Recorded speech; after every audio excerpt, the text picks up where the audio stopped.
44, 180, 192 ಒಂದೇ ಲೆಕ್ಕ ಮಾಡಿ ನಾವು ಡಿವಿಷನ್ ಮೆಥಡನ್ನು ಮಾಡಿ LCM ಮತ್ತು HCF ಎರಡನ್ನೂ ಒಟ್ಟಿಗೆ ಹೇಗೆ ಕಂಡುಹಿಡಿಯೋದು ನೋಡೋಣ. 144, 180, 192 ಪ್ರೈಮ್ ನಂಬರ್ 2 ಇಂದ start. 2 7s 14, 2 2s 4, 2 9s 18, 2 0s, 2 9s 18, 1 reminder 12 ಆಯಿತು, 2 6s 12. ಮತ್ತೆ 2 ಇಂದ ಡಿವೈಡ್ ಆಗ್ತವೆ. 2 2s 2 3s 6, 1 ಉಳಿತು, 2 6s 12. ಆಮೇಲೆ 2 4s 8, 2 5s, 2 4s 8, 2 8s 16. ಇವಾಗ ನೋಡಿದ್ರೆ ಇಲ್ಲಿ 6 ಇದೆ, 8 ಇದೆ, 2 ಇಂದ ಹೋಗುತ್ತೆ. ಇಲ್ಲಿ 5 ಬಂದ ತಕ್ಷಣ ಇದು 2 ಇಂದ ಹೋಗಲ್ಲ. ಹಾಗಾದರೆ ಇವೆರಡಿದಾವಲ್ಲ, ನಾವು LCM ಅಲ್ಲಿ ಏನು ಮಾಡ್ತಾ ಇದ್ವಿ, ಇದನ್ನು ಹಾಗೆ ಬರ್ಕೊಳ್ತಾ ಮಾಡ್ತಾ ಇದ್ವಿ. ಆದರೆ ನಾವು ಇಲ್ಲಿ ಏನು ಮಾಡಬೇಕು, HCF ಮತ್ತು LCM ಒಂದರಲ್ಲೇ ಕಂಡುಹಿಡಿಬೇಕು ಅಂದಾಗ ನೆಕ್ಸ್ಟ್ 36, 45, 48 ಇದು ಯಾವುದಾದ್ರೂ ಟೇಬಲಲ್ಲಿ ಕಾಮನ್ ಆಗಿ ಬರುತ್ತಾ, ಟೇಬಲಲ್ಲಿ ಯಾವ ಟೇಬಲಿಂದ ಡಿವೈಡ್ ಆಗುತ್ತೆ ನೋಡ್ಕೋಬೇಕು. ಇಲ್ಲಿ 6 + 3 9 ಆಗುತ್ತೆ, 4 + 5 9 ಆಗುತ್ತೆ, 8 + 4 12 ಆಗುತ್ತೆ. ಹಾಗಾಗಿ 3 ಇಂದ 3 ಡಿವೈಡ್ ಆಗ್ತವೆ.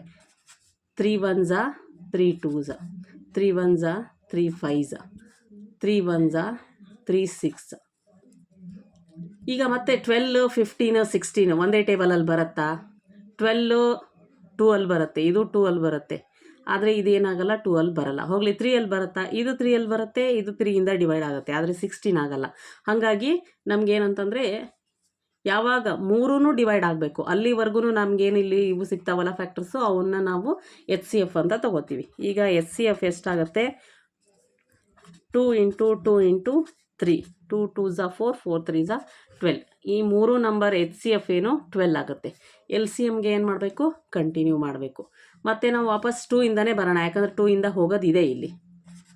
2 6s 12, 15 ಹೋಗಲ್ಲ, ಹಾಗೆ ಬರ್ಕೊಳ್ಳಿ. 2 8s 16, ಮತ್ತೆ 2 ಇಂದ ಹೋಗೋದಿದೆ. 2 3s 15 ಹಾಗೆ ಬರ್ಕೊಳ್ರಿ.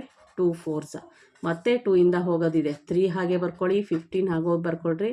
2 2s ಆಮೇಲೆ 3 15, 2 1s ನೆಕ್ಸ್ಟ್ 3 ಇಂದ ಹೋಗುತ್ತೆ. 3 1s 3 5s ಆಮೇಲೆ 5 1s 5 1s ಲಾಸ್ಟ್ 1 ಬರೋವರೆಗೂ ಮಾಡೋದು ನಮಗೆ ಗೊತ್ತಿದೆ. ಇವಾಗ ಇದಕ್ಕೆ LCM ಕಂಡುಹಿಡಿಯೋದು. LCM ಎಷ್ಟು ಬರುತ್ತೆ ಇದಕ್ಕೆ? 1 2 3 4 5 6 ಆಮೇಲೆ 5.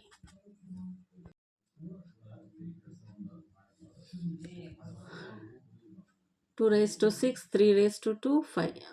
2 raised to 6 ಅಂದರೆ 64 ಆಗುತ್ತೆ. 3 raised to 2 ಅಂದರೆ 9 × 5, 64 × 9 5s 45. ಇದೆಲ್ಲ ಮಲ್ಟಿಪ್ಲೈ ಮಾಡಿದ್ರೆ 2880 ನಮಗೆ LCM ಸಿಗುತ್ತೆ. ಈ ರೀತಿ ನಾವು ಏನು ಮಾಡ್ಬೋದು ಅಂತಂದರೆ, ಒಂದೇ ಇದರಲ್ಲಿ HCF ಮತ್ತು LCM ಎರಡೂ ನಾವೇನು ಮಾಡ್ಕೋಬೋದು, ಕಂಡುಹಿಡಿಬೋದು.